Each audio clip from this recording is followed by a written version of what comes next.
Nou, we zijn nu vandaag in Blauwhuis. Blauwhuis is eigenlijk een vakdag in 2 gedeelten. Afgelopen donderdag in Sint-Niek gehad. Daar waren dus veulekeuringen en opnames en premiekeuring 4-jarige merries. Nou, de veulens zijn misschien wel eens ietsje van betere kwaliteit geweest. 3-jarigen hadden we helaas geen eerste premies in Sint-Niek. Maar verder in de breedte wel voldoende kwaliteit. Dus wat dat betreft goed genoeg. En bij de andere merries, daar waren maar bij 4 jaar en oudere merries waren maar 2 eerste premies. Dat was iets tegenvallend. En dan vandaag in Blauwhuis zelf. Nou, de veulens hadden denk ik ietsje meer kwaliteit verwacht. In de breedte wel goed denk ik, maar de top kon iets beter. En de jeugd, de Enters en Twentes, in de breedte wel goed. Hadden ze ook iets meer top verwacht denk ik. En ja, de 3-jarige merries hadden we vandaag 3 eerste premies. Wat dat betreft wel goed te noemen. En in de breedte ook wel goed genoeg denk ik.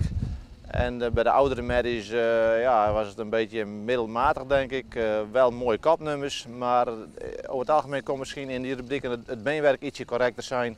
En verder denk ik een hele mooie kampioen, een merrie met zoveel rasuitstraling en beweging. Ja, dat zie je graag zo. En, ja, het kan gewoon niet beter, dus wat dat betreft een superkampioen.